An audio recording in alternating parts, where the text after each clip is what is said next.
In this video, I'm going to show you a step-by-step guide on exactly how to fix Black Ops 6 dev error 0xD8E46539, as you can see. So it is quite a big error number, but to be able to actually fix it, we need to firstly go into settings right here, as you can see. And now on settings, what you need to do firstly is to just go into users and accounts, and then go into other and click on restore licenses, and then you're going to select the Black Ops 6 game in there and click on restore license. And now when you have done so, you're going to go back to your settings page right here, as you can see, scroll down and then click on storage right here.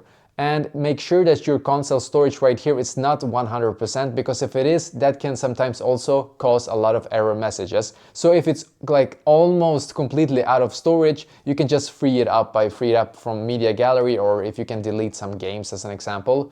And there is one more thing that we need to check, by the way, and that is going to system right here and click on system software and system software update and settings, and make sure that your update right here is up to date. And if it isn't, just click on it and click on update using internet, and that is basically exactly how to fix it.